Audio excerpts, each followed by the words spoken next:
Berjumpa lagi dalam program Merawat Jiwa. Saat ini kita sudah sampai di bacaan terakhir pada kitab Kejadian. Kejadian 50 ayatnya 15 sampai dengan 26. Lembaga Kitab Indonesia memberikan judul Yusuf menghiburkan hati saudara-saudaranya. Ketika saudara-saudara Yusuf melihat bahwa ayah mereka telah mati, berkatalah mereka, "Boleh jadi Yusuf akan mendendam kita dan membalaskan sepenuhnya kepada kita segala kejahatan yang telah kita lakukan kepadanya." Sebab itu mereka menyuruh menyampaikan pesan ini kepada Yusuf. Sebelum ayahmu mati, ia telah berpesan, "Beginilah harus kamu katakan kepada Yusuf, ampunilah kiranya kesalahan saudara-saudaramu dan dosa mereka, sebab mereka telah berbuat jahat kepadamu. Maka sekarang ampunilah kiranya kesalahan yang dibuat hamba-hamba Allah ayahmu." Lalu menangislah Yusuf ketika orang berkata demikian kepadanya. Juga saudara-saudaranya datang sendiri dan sujud di depannya serta berkata, "Kami datang untuk menjadi budakmu." Tetapi Yusuf berkata kepada mereka, "Janganlah takut, sebab aku inikah pengganti Allah? Memang kamu telah mereka-rekakan yang jahat terhadap aku, tetapi Allah telah mereka-rekakannya untuk kebaikan, dengan maksud melakukan seperti yang terjadi sekarang ini, yakni memelihara hidup suatu bangsa yang besar.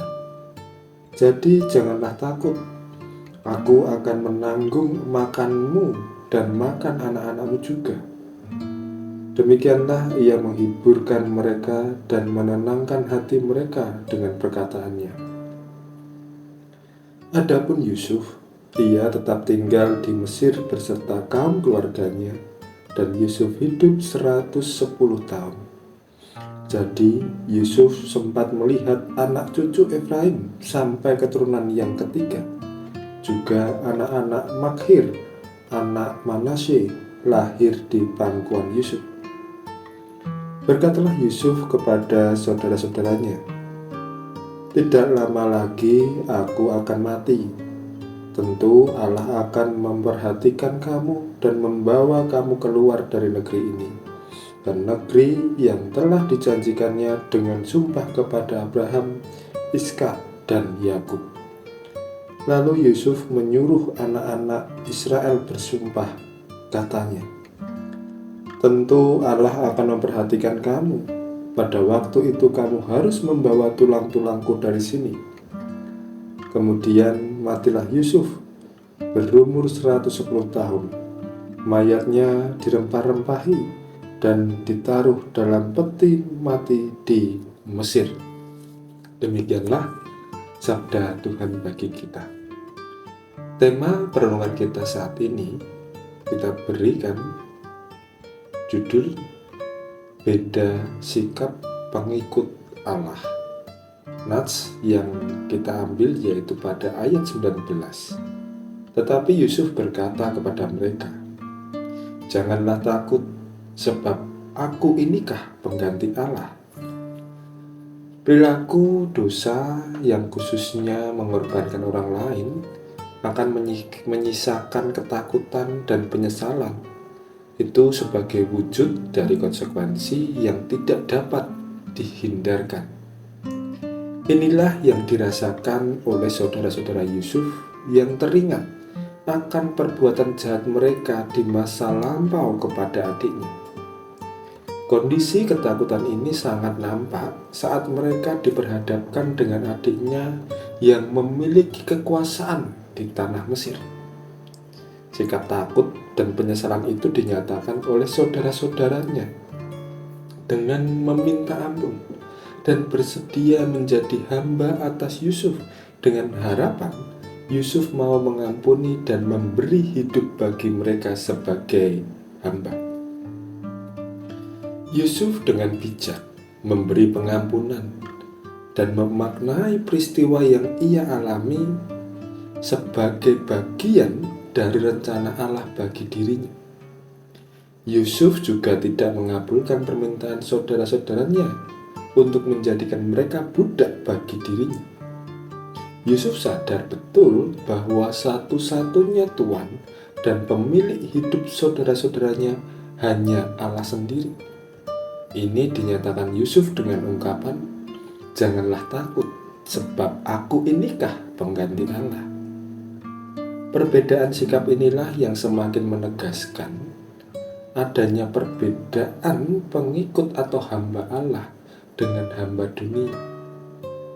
Hamba dunia senantiasa mementingkan pembalasan dan gila hormat.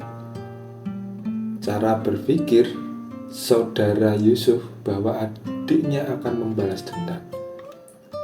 Tetapi sebagai hamba Allah, sudah semestinya tahu dan sadar diri akan posisi dirinya di hadapan Allah, sehingga tidaklah mungkin menggantikan peran Allah bagi sesamanya. Apakah mungkin seorang hamba mengambil hamba untuk dirinya? Mungkin kita pernah menjadi orang yang berpikir untuk membalas dendam akan perilaku orang lain yang buruk terhadap diri kita.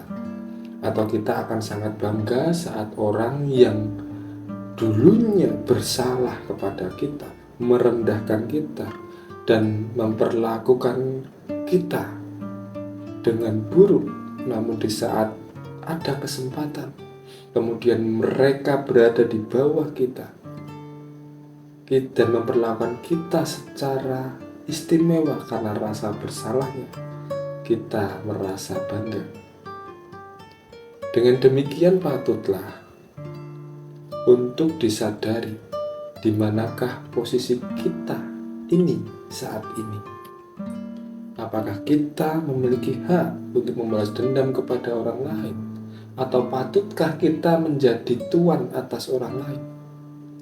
Bukankah hal pembalasan itu menjadi hak Allah sendiri, dan tuan atas segala hamba juga Allah itu sendiri? Menyadari diri kita yang sebagai hamba akan membawa kita dalam kerendahan hati dan lebih berhati-hati agar kita tidak bersikap menggantikan peran Allah dalam hidup ini. Sadarlah pula bahwa keburukan atau kebaikan yang hadir dalam kehidupan kita bisa dipakai Allah untuk menggenapi apa yang menjadi rencananya dalam kehidupan kita.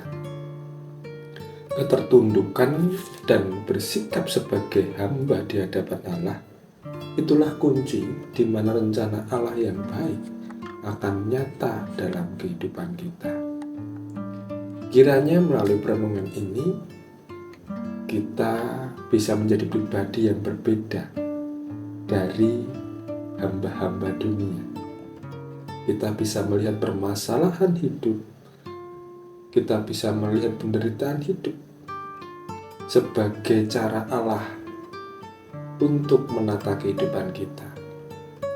Dan di sisi lain, kita juga bisa lebih menyatakan pengampunan terhadap orang-orang yang menyakiti kita, bukannya memanfaatkan mereka atas kebersalahannya.